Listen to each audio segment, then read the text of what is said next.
All right. It looks like most of us are into Zoom. And at this time, I'd like to invite Kate Markert to come on and introduce tonight's program. Thank you so much. Thank you, Erin. Good evening. I'm Kate Markert, Executive Director at Hillwood Estate Museum and Gardens in Washington, D.C. Thank you so much for inviting us into your homes this evening. As we begin, I'd like to take a moment to gratefully acknowledge the Nacotch tank, also documented as the Anacostan, the Piscataway, and Pamunkey, the native peoples on whose ancestral lands Hillwood stands, as well as the diverse and vibrant native communities that make their homes near us today. I know that many of you are Hillwood members, and I very much appreciate your ongoing support. For those of you who are not yet members, I invite you to join and support Hillwood's ongoing scholarship, exhibitions, and public programming. I hope to see many of you at upcoming programs on site at Hillwood, such as the Spooky Pooch Halloween, complete with a competitive canine costume contest. And that is this Saturday, October 23rd. It's going to be a gorgeous day, and there's no more fun than watching dogs in costumes at Hillwood. Then on Tuesday, November 16th, we'll gather for our first in-person lecture since early 2020, part of the Frederick J. Fisher series. This year, speakers Dr. Elizabeth Rule and Dr. Wilfred Zeisler will speak about Hillwood, a history of this land. That program will also be live streamed, so please help us spread the word. In conjunction with Roaring Twenties, the life and style of Marjorie Merriweather Post, which is on view through January, about the 7th, I think, early January, we are delighted to continue our study of the decade dubbed the Jazz Age by F. Scott Fitzgerald in The Great Gatsby. 100 years later, the decade marked by a rebirth of aesthetic innovation and the dynamic pulse of jazz music continues to captivate us. I hope that you'll join us next Tuesday for the final lecture, Paris Fashion in the 1920s, with Valerie Steele, the director and chief curator of the Museum of the Fashion Institute of Technology. I now want to share just a few practical notes about tonight's lecture. Your cameras and microphones are off, so please make yourself comfortable. We still want to hear from you. Please say hello and tell us where you're viewing us from using the chat. And finally, submit your questions using the Q&A module, which is separate from the chat, as they cross your mind. We will get to as many questions as we can at the end of the program. Tonight, award-winning decorative arts historian Stephen Harrison will pull back the curtain on innovative developments in Jazz Age design, art, architecture, and music, placing new emphasis on the United States as the emerging marketplace for all that was extravagant and luxurious. Stephen Harrison is the Deputy Director and Chief Curator at the Munson Williams Proctor Arts Institute, where he is responsible for all curatorial, interpretive, and exhibition-related operations in the Museum of Art. He joined the Institute after a distinguished career as Curator of Decorative Art and Design at the Cleveland Museum of Art, where he oversaw a premier collection of American and European design from 1500 to the present. Before coming to Cleveland, Mr. Harrison held similar curatorial positions in New Orleans, Dallas, and Atlanta. He is the author of numerous scholarly publications, including the award-winning Artistic Luxury, Fabergé Tiffany Lalique, and more recently, The Jazz Age, American Style in the 1920s, which is available in Hillwood's museum shop.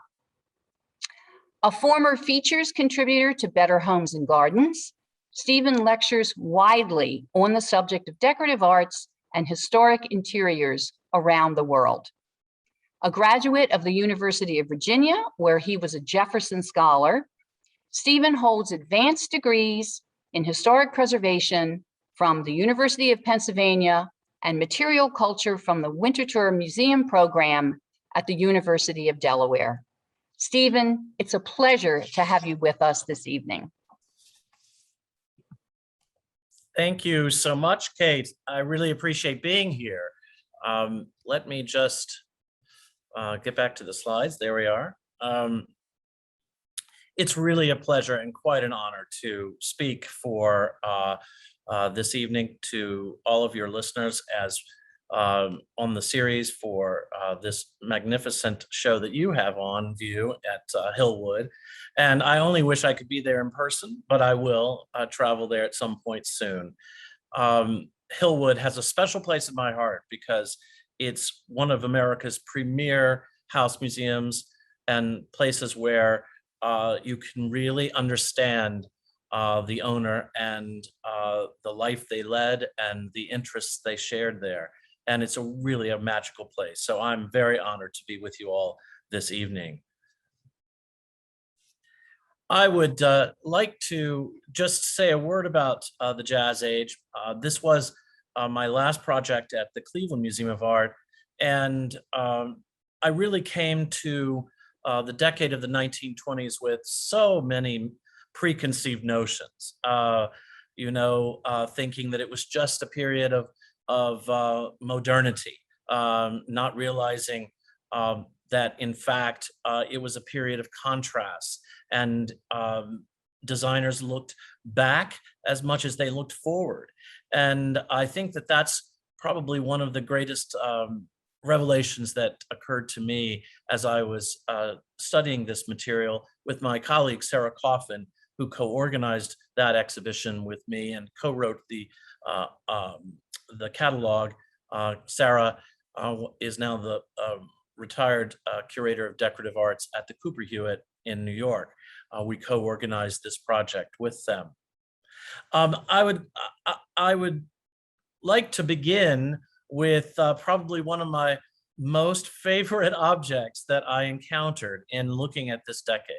And that was this extraordinary horseless carriage, if you will. The essence of modernity, yet steeped in tradition, representing the contrasts that mark this era. It's a 1925 Rolls-Royce Piccadilly Roadster, made for a lady in Rye, New York, but not made in London, made in America, in Springfield, Massachusetts, showing just how important the American consumer had become to European designers and manufacturers after World War I. For 10 years during the 1920s, Rolls-Royce shipped their chassis to America to be assembled for their American clients. Just as the Rolls-Royce brought modernity to an old concept, that is, the carriage on motorized wheels, so too did a form like the corner cabinet on the right by Jacques-Émile Ruhlmann, the finest cabinet maker perhaps in 1920s Paris. So too does it echo the lines and decoration of an 18th century example on the left. The same elements are there in both works: exotic materials, marquetry decoration, tiny cabriole legs.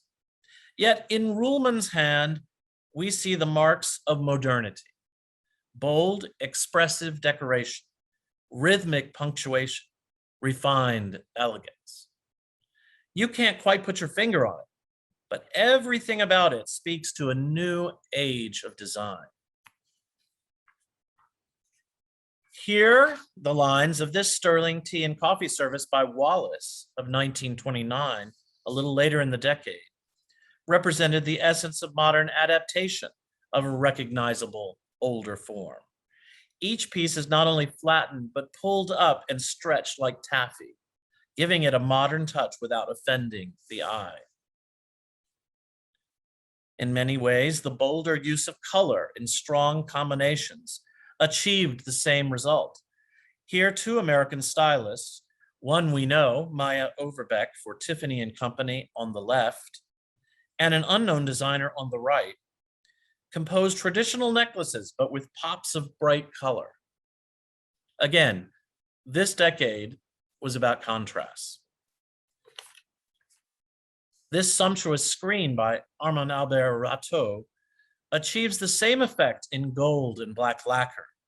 It was commissioned by fashion couturier Jean Lanvin for the dining room of her Paris home in 1924-25.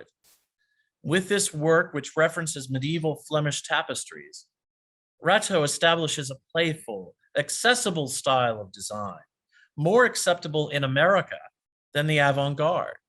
And indeed, this was the second commission of this screen. The first was for the George Meyer Blumenthals of Long Island in New York State.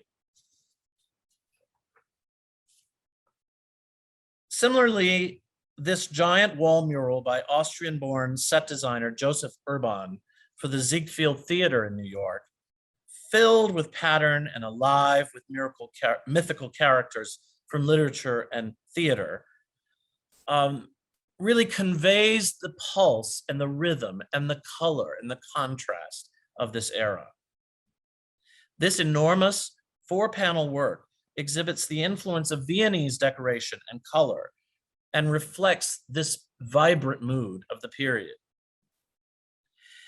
It was, in fact, made for the Ziegfeld Theater here on the old Ziegfeld Theater on 6th Avenue and 53rd Street. Notice what was playing at the time of this image: Showboat. And there it is. The mural adorned the interior walls. And when you see these panels, you must remember that they are only a small portion of the entire composition that filled the theater. It must have been a spectacle and certainly a riot of color. We are so used to seeing the 1920s in black and white, but color was in abundance in every genre of decoration, partly due to the pre-war Viennese aesthetic theory, which encouraged the use of bright colors in contrast with each other, and its influence on designers at this time. Viennese decoration was much in abundance in America, so much so that the great Viennese collaborative, the Vienna Workshops, called the Wiener Werkstätte, opened their own short-lived shop in New York, perhaps the first true pop-up store in 1923. And I say that not because they thought they would only be open for a short while, but because it only was in business for about a year.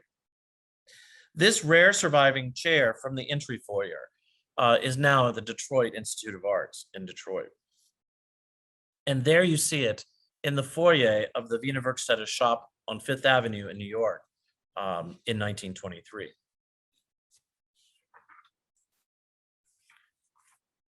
The vase on the left is now at the Newark Museum of Art, and that too was purchased by Newark from the Wiener Werkstätte shop on 5th Avenue in New York.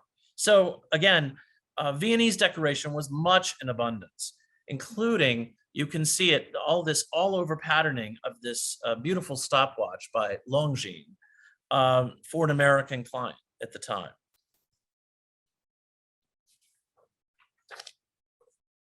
Designers in Cleveland, I know a bit more about those than some of the others in America.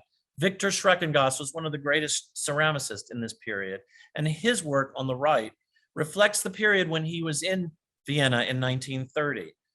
And you can see in a work on the left by Dina Kuhn, an Austrian ceramicist at the time, you can see the influence of Austrian work on Schreckengost's decoration in his Four Seasons vase on the right.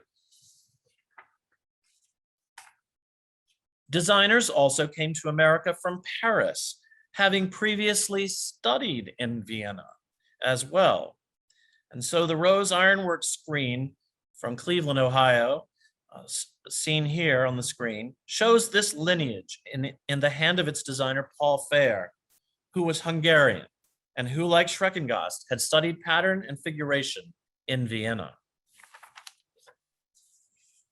But of course, it was especially the 1925 World's Fair where artists and designers and architects really were awakened to the new currents of design that were alive and working in Europe at the time.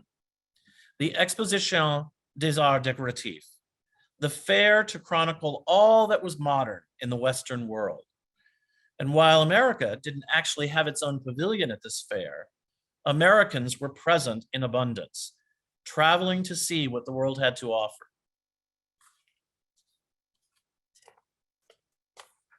It was the city of light, and here the central motif of flowing water can be seen in the enormous fountain by Lalique, which is sadly no longer in existence. But most importantly, it was lit up from within and spewing water, as you can see here in this wonderful early postcard that depicts a nighttime view of the exposition. So I said that America very inexplicably did not participate in the 1925 World's Fair. Well, in fact, it was the source of a great dispute politically in America at the time. And here you see our American ambassador, Myron T. Herrick, who at one point was the governor of Ohio. And he was actually our ambassador to France twice, but most notably during the entire decade of the 1920s. And he was very popular in Paris. And he absolutely, and he was a great Francophile. You can see him here depicted by Philippe de Laszlo in his the Order of the Legion of Honor. And he very much wanted America to participate, feeling that Americans should never be absent from these convocations of design. But interestingly, he was opposed by Herbert Hoover, who was the Secretary of Commerce and who had the last word. And it wasn't the last time that Hoover would make some bad choices and bad decisions, I suppose.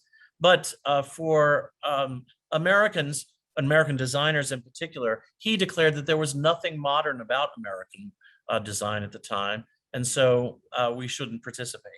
And so that's why there was no American pavilion. However, Americans, as I said, flocked to the fair, especially the wealthiest, who were there to buy works and bring them back to America. And indeed, you see a pair of covered urns that were shown at the fair. They reflect a pair of concrete urns that were at the entrance of the pavilion row. And they were bought by Mrs. John D. Rockefeller. Indeed, you can find her calling card inside one of them today. They're in a private collection. The exposition was a spectacle beyond belief. And indeed, you can see that water and light were the two main themes of the exposition. Also, neoclassicism. And the neoclassicism and the modernity that were shown in the architecture of the fair was really a modernized version of what was accessible design and accessible decoration. So here you can see that while the form of the Collection de Pavillon, which housed Jacques Ruhlmann's work inside of it, the pavilion of a collector, pavilion de collectionneur, excuse me, you can see that the neoclassicism is contained and beautifully executed in figuration, but contained within geometric forms. It was about as far as the governors of the fair of the exposition would allow modern construction to go. In fact, Corbusier, who had a much more avant-garde point of view, had to build his pavilion much further down the Seine and away from the grounds of the fair. People still found their way to it, particularly artists and designers. But as I said, light was the main motif, and the Paris really became known as the City of Lights after this fair. And if you look very closely here, you can see that the word citoyen was emblazoned on the Eiffel Tower.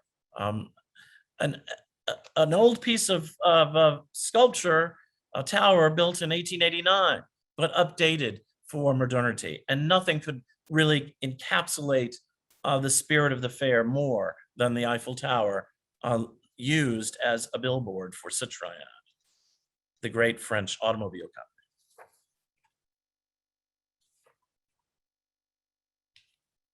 Indeed, the Eiffel Tower in the 1920s gained renewed significance in the work of Robert Delaunay, who famously took an airplane and flew around the Eiffel Tower, making sketches and gaining new and different perspectives based on the height and the moving around the tower. And here in his work, and also in the work of his wife Sonia, contrasting colors were very much one of the overriding tenets of their style. There are those works again in the Sèvres. The fountain motif was much in abundance at the fair, and indeed, this rare survivor is really very extraordinary. It's the fountain chandelier that was in the dual pavilion devoted to the works of Baccarat and Christophe. Christophe made the armature, and Baccarat the crystals. And in fact, I know that there are almost exactly 30,000 crystals in this chandelier, because I had an intern count them when we had it on view at the museum in Cleveland. This extraordinary chandelier really encapsulates that exuberance that was also much in abundance at the fair. And here you see it on view in a period photograph in the foyer that linked the two pavilions as it hung in the central rotunda. This glittering bracelet by Boucheron was also at the fair in 1925 and continued the fluvial theme with rubies, sapphires, and emeralds set as cabochon bubbles on a sea of river of black obsidian, perhaps a reference to the murky quality of the Seine at the time. Colonization efforts on the part of France and Belgium, the subsequent collecting of African art, and the migration of African-American entertainers to Paris in the wake of increased racial segregation in America led to an increased awareness and popularity of African art, especially in France. Once this trend became an artistic one, designers produced decorative work which referenced or was influenced by African art. Here, Gallet depicts African elephants in relief against a stunning gold ground, no doubt a reference to the magnificent late afternoon sky on the African continent. The famous Man Ray photograph, Kiki Noire et Blanche, from 1926, along with a distinctive work in glass by the Parisian artist Maurice Marino, epitomizes the link which developed between African art, modern decorative arts, and figuration during this period, as well as the stark contrasts which marked this age. Those contrasts, especially between black and white, were perhaps starkest in America. In New York, Aaron Douglas's powerful works resonated with the dichotomy of racial rejection, even as the growing fascination with Black culture rose in the 20s, particularly with the emergence of jazz and film as serious art forms. Douglas's landmark illustrations for James Johnson's God's Trombones of 1927, a work of poetry, can be shown in this powerful painting, Go Down Death, in which an angel of mercy rides down from heaven to rescue an elderly soul. They are guided by the North Star, the same beacon which guided enslaved people along America's Underground Railroad before the Civil War. Still, for many European immigrants, the American city, and New York in particular, represented an opportunity for advancement. And the lure of the American cities drew emigre designers to their midst after the ravages of the First World War. No better example exists of the fascination of designers with the pulse and pace of the life and architecture of the city, particularly New York and Chicago, than Paul Frankel's mid-1920s skyscraper line of cabinetry. Designed for apartment living in one of the thousands of buildings sprouting up around the country to house the new youthful American professional class. And here you just see one example of the many, many buildings of its type that sprouted up in American cities around the country. Often there was only one, as in Cleveland with Tower City. And buildings such as this example in New York, aptly named Tudor City for its overlay of Tudor revival decoration. You don't have to look far or hard to find them in every American city. Houses in every city reflected that traditional good taste, which I'm alluded to with showing you Tudor City. One which looked back to earlier periods of history. Tudor and Gothic revival styles were among the most popular at the time. This massive tapestry, woven in the manner of great French 18th century tapestries, depicts the progress of New Jersey from the Native Americans to 1926. Woven by a New Jersey firm, Edgewater Looms, to celebrate the opening of the Newark Museum. It was given to the museum by the Contemporary Art Society of Newark. To them, contemporary simply meant made today. Style really had nothing to do with it. Thus, an elaborately worked piece of medieval revival metalwork, such as this screen by Samuel Yellen from Philadelphia, was also contemporary, but executed in traditional good taste. Yellen was a master of wrought iron metalwork like no other, and his creations were favored by many architects working in a traditional mode during the 1920s. This is a view of an enormous entry Yellen forged for a bank in Philadelphia, but his work can also be seen around the Northeast on banks and buildings in almost every downtown. In Cleveland, too, there was a forge producing work of the same caliber and quality, the Rose Ironworks, headed by Marvin Rose and his brothers. Later, they would become distinctive purveyors of modernist designs, but their business was built on adaptations of traditional European styling, such as this railing for the Cleveland Playhouse. Of course, playhouses and movie theaters and vaudeville houses were temples of fantasy in the 1920s, and they literally exploded onto the scene as moving pictures would do later in the decade. But at first, they start out as really proper theaters showcasing vaudeville variety shows on an afternoon, on an all-day basis on the weekends mainly. The most attractive element to them, apart from their fantastical interior design and exterior as well, but when you came inside and you encountered this, you might as well have been in the Alhambra.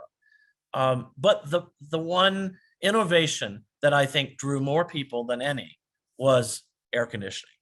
They were almost always the only air-conditioned spaces in a small town around America.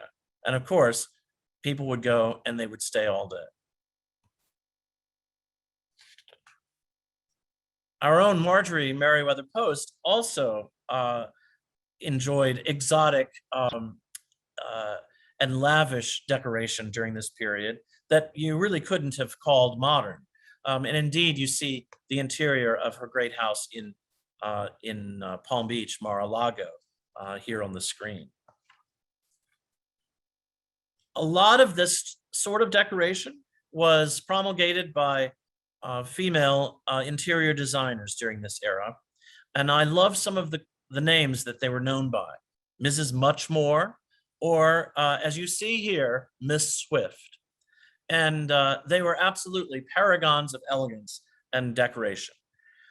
Not just traditional designers, but also ones working in a modern taste as well. And this is the era when great female designers like Dorothy Draper really began their careers. However, for most Americans, traditional design was really the absolute top quality in taste in decoration. And much of it was promulgated by World's Fairs. And indeed, international exhibitions and fairs were great vehicles for reflecting taste. And just as the 1925 Paris Exposition celebrated modernity and the future, the 1926 American sesquicentennial was steeped in nostalgia. And looking back at the colonial American past as the ideal, the sesquicentennial contributed to a fervor for traditional design. And here you see, right at the entrance, what says colonial more than the Liberty Bell? This was when, in January 1922, the magazine Antiques was founded. That great compendium of American design and decoration through the years. People had already begun to collect antiques before the sesquicentennial, partly the result of publications such as Antiques, but also because of museum exhibitions. And in New York, not only were Americans gazing at modern skyscrapers, but after 1924, when the American wing at the Metropolitan Museum opened, they could also admire colonial American decorative arts. And their interiors reflected this colonial revival taste. And boy, did the American companies respond. Here is a remarkable desk and bookcase by the Company of Master Craftsmen from New York City, which is an exact replica of an authentic colonial example at the Metropolitan Museum of Art. You can see on the right the authentic 18th century example, and on the left, the one by the Company of Master Craftsmen. But the makers of this desk thought it needed something extra, a colonial bust at the top. Similarly, Boston silversmith George Gebeline fashioned this tea service in 1929 after the design of a single covered sugar bowl by Paul Revere in a late neoclassical style. And there you see, that is the sugar bowl at the Museum of Fine Arts in Boston that George Gebeline used as his inspiration. Neoclassical inspired decoration found its way to every nook and cranny of the United States.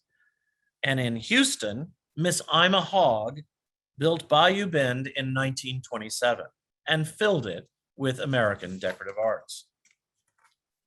Here, she gathered an impressive collection of colonial American antiques, inspired by the collecting of her friend, Henry Francis DuPont in Delaware.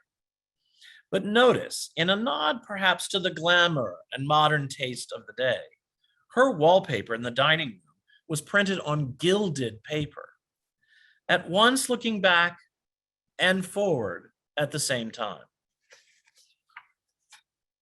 The same is true of this elegant American brooch, the essence of lavish American taste in the 1920s. The top half looks back in time to the late 19th century in an explosion of floral cornucopia. The lower half looks forward with geometrically cut stones. Well, women led the charge in bending the rules in the 1920s and really throwing them out altogether along with their corsets. They gained the right to vote in 1919 on the eve of the decade, having been thrust into the workplace by the First World War. And they smoked and danced their way to new freedoms, empowered as entrepreneurs and consumers in their own right.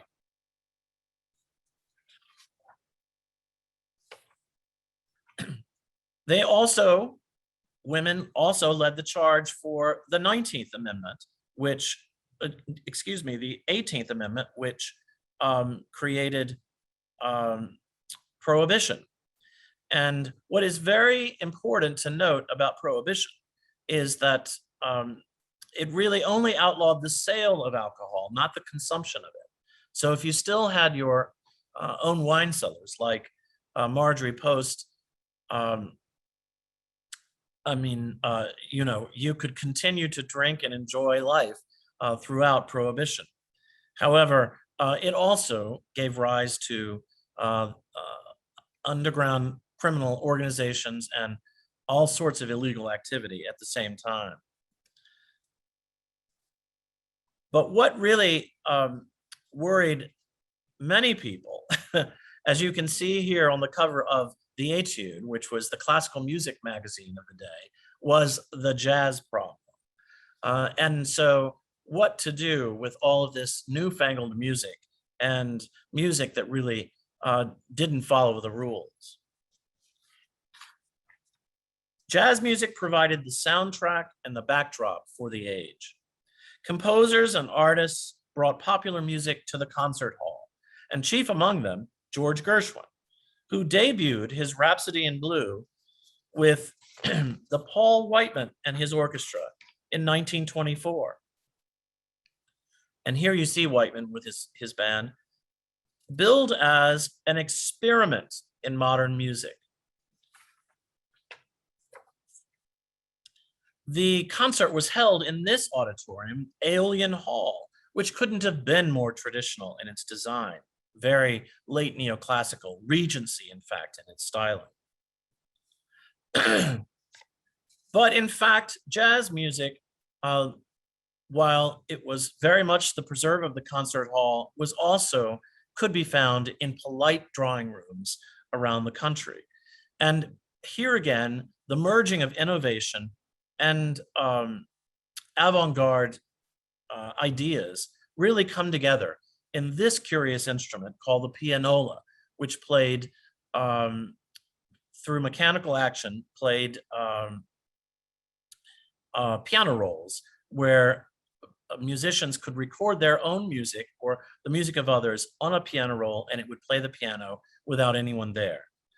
Very much an innovation of this era.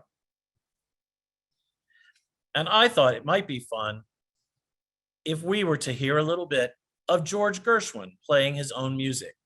I mean, it's a lecture about the jazz age. We have to hear some jazz music.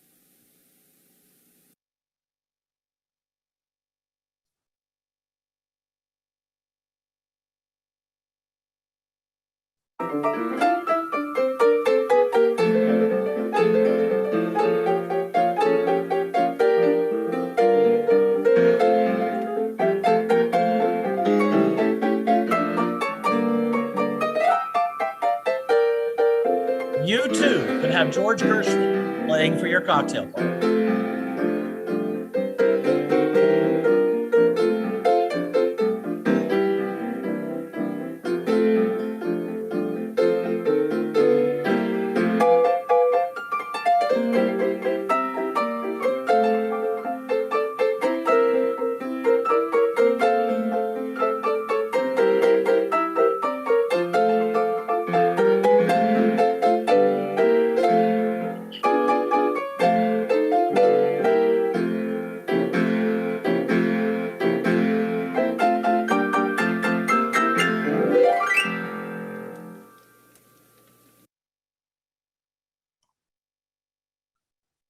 Well, by the mid-1920s, jazz bands were becoming more popular in nightclubs around the city. And certainly by the end of the decade, they were the norm. So much so that when Eleanor Roosevelt commissioned a punch bowl design for her husband's second inaugural as governor of New York, the young designer from Cleveland, Victor Schreckengost, who was given the task of designing it at the Cowan Pottery there, created an elaborate composition depicting the nightlife of New York, featuring jazz prominently in blue and black, the colors of the night. Once unleashed, this phenomenon of jazz just couldn't be hemmed in. Archibald Motley's masterpiece, Blues, depicts the freedom of expression and raw energy which existed within the urban nightclubs of Paris, where this canvas was painted, and the dance halls of New York. Fashions reflected this era of nighttime exuberance, and so sequins and crystals and jet were all fashioned into frocks without any foundations, no corsets. It was all about freedom and freedom of expression, and made so that anyone wearing this, any lady wearing this, could be able to do all the fashionable dances of the age, especially the Charleston. Flappers and dandies ruled the night, and Coco Chanel's extraordinary dress, seen here, consisting entirely of layers of fringe, shimmied with every slight movement of the body. Her iconic scent number 5, created in 1921, added to the sensual mood of the night. And here you see a rare original bottle still filled with its golden elixir in a very, very extraordinarily modern, plain stainless steel case. Very, very different from those being made by Lalique, for example. The link between cocktail culture and fashion is perhaps most inherent in this novelty by Jean Patou. Here, a lady could mix her own recipe of scents, dry or sweet, like a martini. The last bottle in the group is empty and is titled simply My Own. Popular events gave rise to new trends and styles, such as these sumptuous works in the Egyptian revival taste. A clear reference to Howard Carter's 1923 discovery of King Tut's tomb in Egypt, and celebrated around the world at the time. The first decade of the 20th century witnessed an explosion of color, as we've been talking about earlier, emanating from two sources: the revolutionary art movement known as the Fauves, epitomized by the early work of Henri Matisse, and the brilliantly colored stage sets of the Ballet Russe, which first appeared in Paris in 1909. Jewelers such as Cartier used a new palette where vivid colors replaced muted hues, and juxtaposed precious gemstones with hard stones and enamel for bold color and texture contrast. This extraordinary necklace in emeralds and sapphires belonged to Lillian Temkin, whose husband, William, was one of the founders of the Temkin Roller Bearing Company in Canton, Ohio. They lived in a 24-room apartment on Fifth Avenue, New York, and amassed a highly significant art collection, as well as some dazzling pieces of jewelry by the top houses. This dazzling necklace is one of the most important examples of Cartier jewelry from the 1920s, because it includes 3 rare Mughal emeralds carved with floral designs on the front and reverse, weighing 71 carats, 30 carats, and 29 carats, respectively. There are 18 sapphire beads and 34 buff top cabochon sapphires, 18 emerald beads, and 652 diamonds. But not to be outdone was our dear friend Marjorie Merriweather Post. And you can see her wearing perhaps the largest brooch I have ever seen in real life. This extraordinary brooch by Cartier, featuring, again, carved Mughal diamonds like Mrs. Temkin's necklace that we just saw.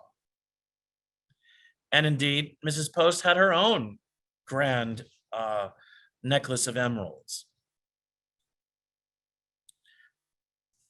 And in fact, both of those were meant to go together for her presentation at the ball in 1929, the Juliet Ball at the Everglades Club in Palm Beach.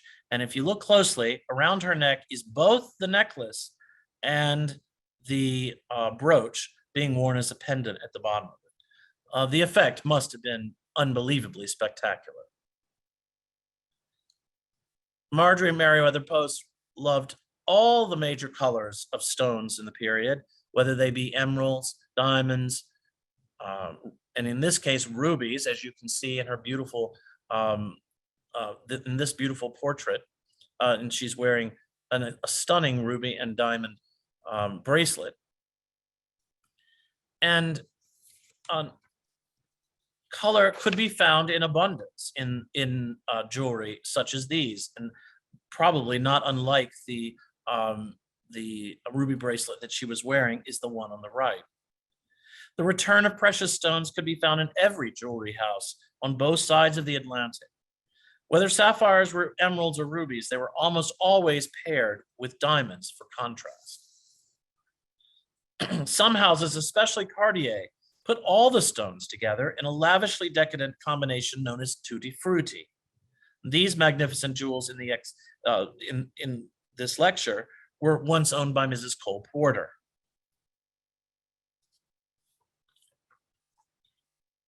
As the decade progressed, designers in America began to absorb and interpret the modernist trends they saw expressed in Europe. The bold use of geometric shapes took hold in this latter half of the decade. Like many artists of his generation, the American Joseph Stella was fascinated by the rhythms and textures of New York City. The prismatic shafts of light and shadow, which were created by the city's skyscraper architecture, manifested itself in Stella's broad, expansive canvases like this one. This painting depicting the Brooklyn Bridge shows the visual link between fine art and decorative art, crucial to the understanding of the modernist milieu of the 1920s. The influence of the avant-garde in art and architecture is clearly seen in this cubist design for a coffee service by Erik Magnusson for Gorham. The Dutch de Stijl movement, here represented by a masterwork by Piet Mondrian on the left, was closely linked with design in the 1920s. An emphasis on the basic spatial elements of objects is seen in the rare original version of Gerrit Rietveld's Red Blue Chair of 1923.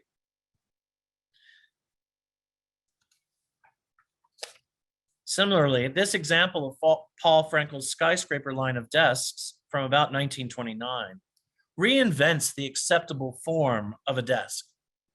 Here, Frankel removes the sides, except where absolutely necessary, the drawer front. And in this model, it was custom designed for a room at Mar-a-Lago, the Palm Beach mansion of Marjorie Merriweather Post, and represents a link between those European and American design trends of the era.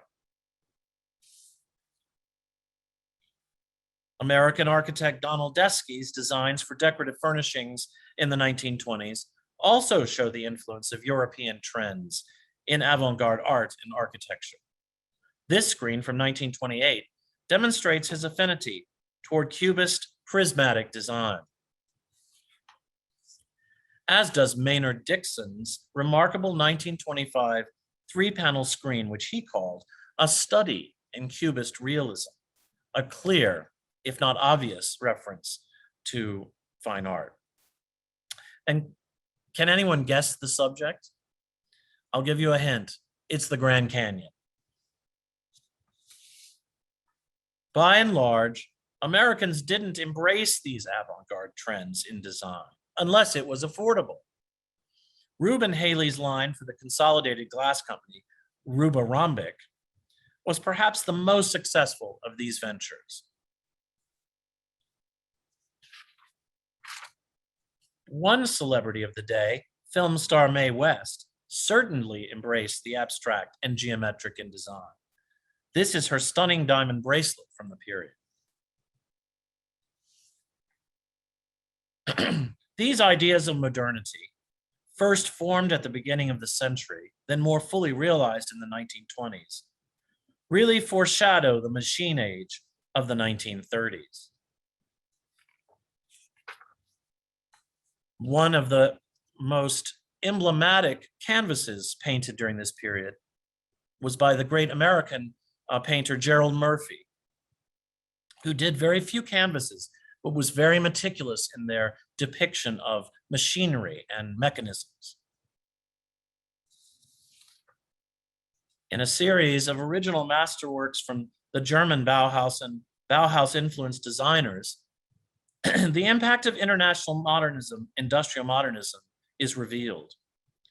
The use of steel, innovative construction, and industrial methods of production combined to herald an age dominated by the aesthetics of the machine.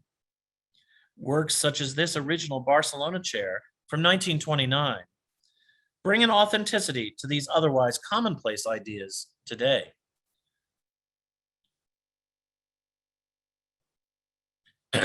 We may think they were designed in the 1950s or 60s, but in fact, they date to the 1920s. Jewelers translated this machine aesthetic to luxurious creations in platinum and diamonds that resemble industrial chains and links. And this group of bracelets could almost pass as very expensive bicycle chains.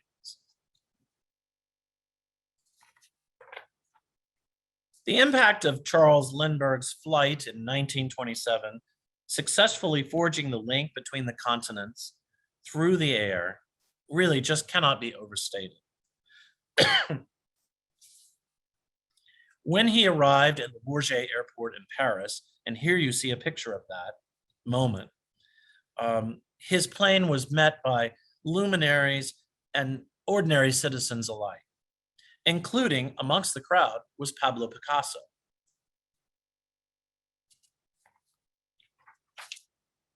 Cartier celebrated in these pair of diamond brooches the accomplishment with a duo of diamond aeroplanes. Cowan Pottery in Cleveland produced these sleek bookends with a silvery metallic glaze to resemble the steel of machine cogs.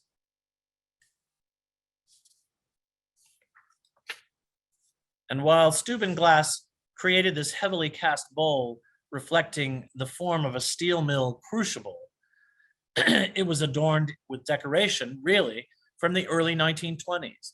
If you think about that beautiful screen I showed you by Armand Rateau earlier in the lecture, it's the same prancing gazelles that you would see there. But the form itself was very much based on a machine aesthetic. Well, the aspirations of industrialism, the hope for work that would bring prosperity, all stood in stark contrast to the realities of the early 1930s. One woman, Mrs. Fanny B. Shaw, transposed these thoughts in her remarkably poignant quilt, "Prosperity is just around the corner," depicting the mantra of Herbert Hoover in the early years of the Great Depression. Everyone in her town is looking around the corner for relief, while farming, the backbone of the nation, goes on in the central square. She and others would have to wait a long time for Uncle Sam, who's in the very last frame, to come around the corner with cash, signaling that for many, the party was well and truly over. The era ends with the triumph of the machine, even as the Depression takes hold. This 1937 Cord is built for speed, no longer a horseless carriage. Its design mirrors its function and contributes to its efficiency. A modern marvel, a monument to an age of aspiration, the Jazz Age. Thank you.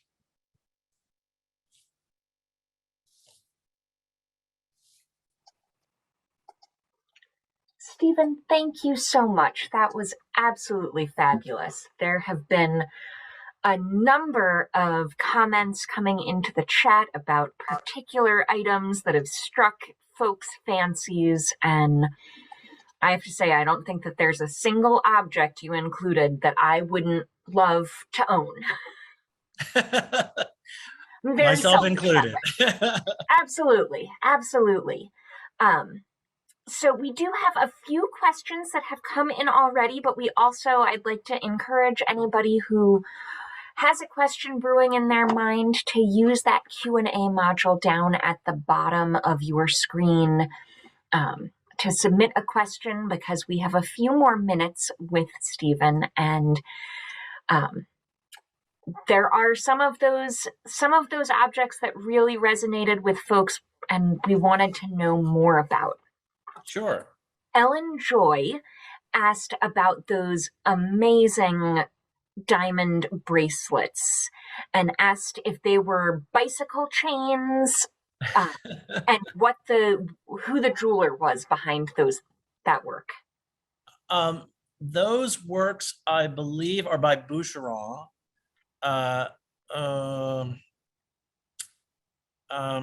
believe they're by Boucheron, but they are French, and they're platinum and very, very heavy. And on the ends of the links where they set the diamonds or rubies or sapphires. And so there, the flash of jewel is very, very subtle. And it's really more about the form than it is about the little bits of flash. Of course, I'm certain that the stones made it very expensive along with the platinum, but the aesthetic was really what was so important there. Well, I think the aesthetic and the form ties nicely to the other thing that caught Fran Vogel's attention. She wants to know a little bit more about the airplane brooches and where those are today. Those are, and I think I can certainly say at the time they were in our exhibition, which was about 5 years ago, they were owned by the great jeweler to the stars in Hollywood, Neil Lane. And I assume they're still in his private collection, though I don't know. Do you think he'd lend those to me? I put one right there. I'd be happy to share them, Fran. Exactly. We got a couple of questions about the pianola, and Eugene pointed out that it seems like an underrated invention because it made live music possible for all of us. Well, there is certainly a cult following for it today, I think. The sound quality is the problem with it, mainly in terms of its, if you have an authentic original pianola, they have perfected the player piano technology greatly. So all you have to do, you can buy a new one today and put a disc in, and it will beautifully play. But what I find so really fascinating about the pianola is its clunkiness, and it's just as if Gershwin had sat down and started slapping the keys. That's what I'd hoped to convey tonight. So absolutely. But there's a market for them, and they are restored, and people buy and sell them, and they're still around. Yeah. Anne Cutter asked if you could speak to the Orientalism influence in the 1920s America. And Anne, I don't know if you saw, here at Hillwood, we did host an exhibition called Deco Japan several years ago, and I know that catalog is still around. Well, there was I didn't really have time this evening to go into all of them, but I really wanted to just give a flash of Mrs. Post's interior at Mar-a-Lago because, there were many variants from Moorish-inspired design to Japanesque. Also, there was a resurgence in Middle Eastern design. And so, this was very, very popular, and particularly Japanese-inspired material, the chinoiserie. There are some beautiful fabrics that were made in the period that, allude to this. Lots of chinoiserie design and Japanese design found its way into decorative arts during this period. Vanessa asked about the interior decor of the Ziegfeld Theater and Oh, asked if those are in a museum or a private collector. yes. Uh, well, I would say eight eight panels, eight humongous panels were saved from the, that was completely, the entire interior was completely covered in stitched together canvas. And Urban had the entire thing painted, as you saw, that beautiful, vibrant suite of four that breaks up into four. And they are giant panels. And I think eight of them were saved at the time the theater was demolished. And now, it's just another corner on Avenue of the Americas in Midtown. We had a couple of folks ask if you could talk a little bit more about that incredible quilt. Oh, I think that's one of my favorite objects in the whole show.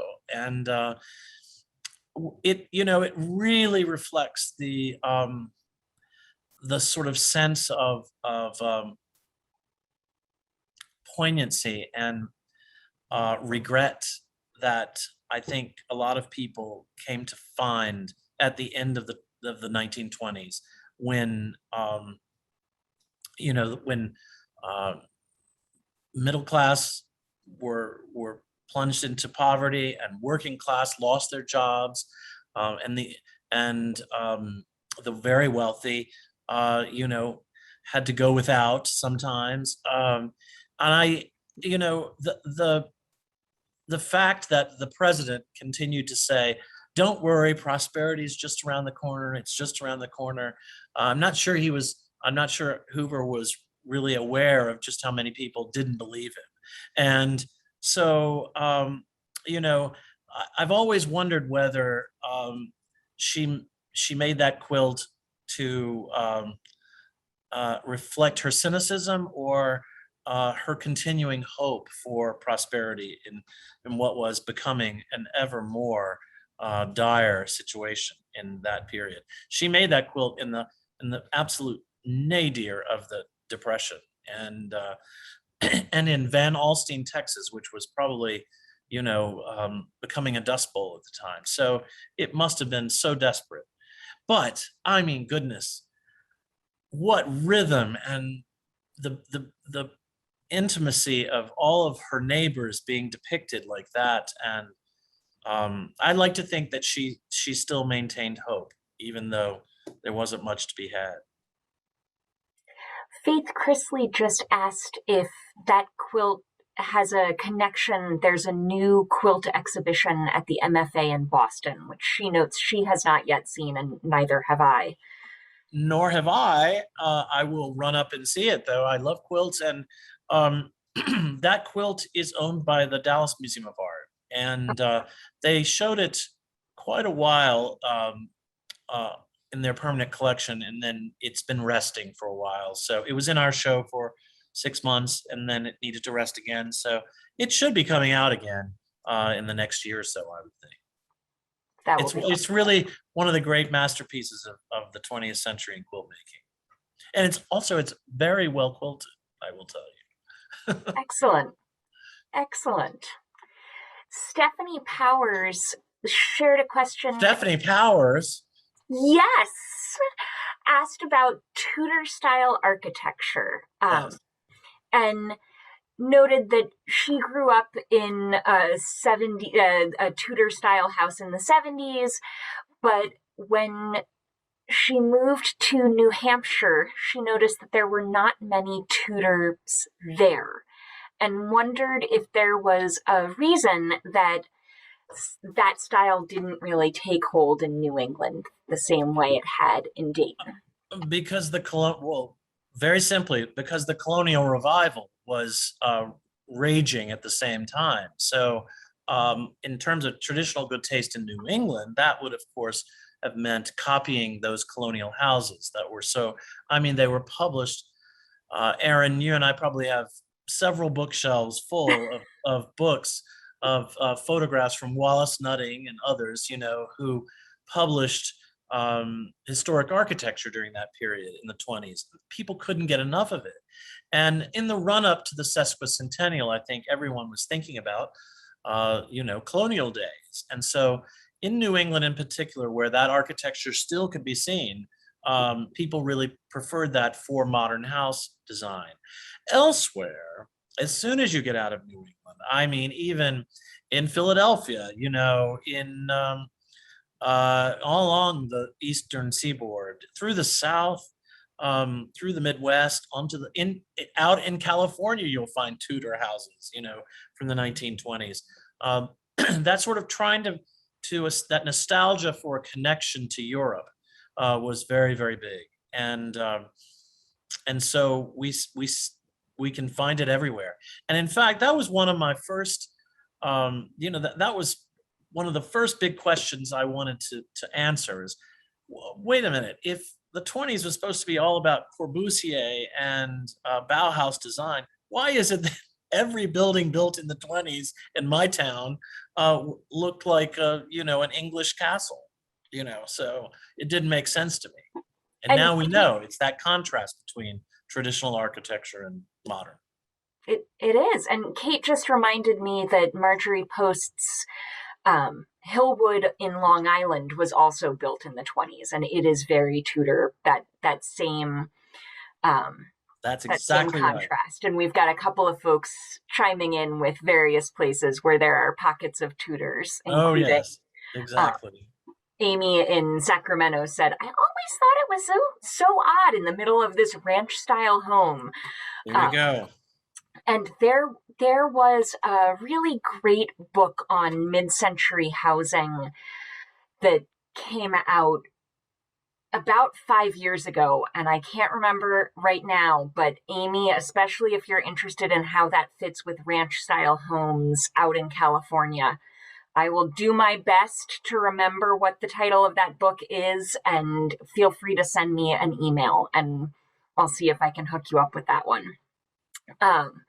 Lawrence Blasco asked about the Dutch colonial revival and how popular that became.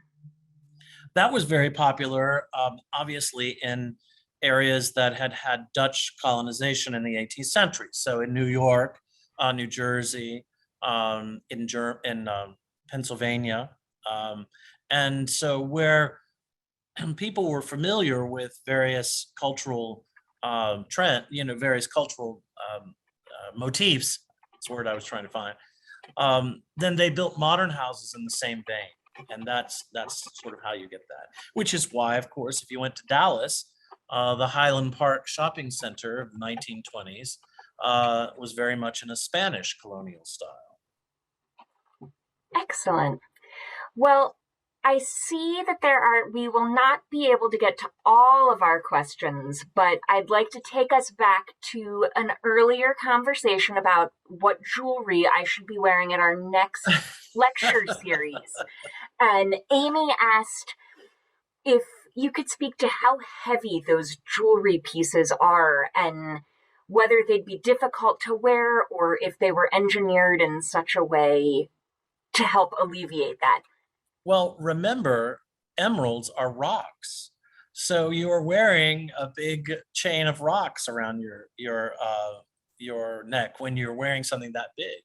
And I'm being a bit facetious because certainly the makers had comfort in mind. And while they were heavy, they paid particular attention to the workmanship on the reverse side of these necklaces and bracelets and such, so that they were as smooth as silk, and there were no projections that might stab you or pinch you or anything like that. Some of the bracelets are extraordinary feats of articulation. Think of Mae West's bracelet, for example. The entire thing slithers like a lizard. It's all articulated. They're really extraordinary feats of workmanship and craftsmanship. They are, and that's something that I think it's so hard for us to share when we put objects on display. Exactly. Even just showing, as you mentioned, the reverse of some of those pieces is that is a work of art as well. It's just that the other side is shinier, and that's what we want to see. That's right. That's right. Well, Stephen, thank you so much for joining us. I'd like to thank all of our guests for being with us here and say that I hope we'll see you next week when we finish out the series with Valerie Steele. And I hope we'll see you all at Hillwood the next time you are in the DC area, whether you're a resident and just down the street, or like Stephen, need to get on a train or a plane for the next time you come down. Please come and see us soon, and thank you very much for joining us tonight. Thank you, Erin, and thank you, Kate, and thank all of you for joining in tonight. It was my pleasure.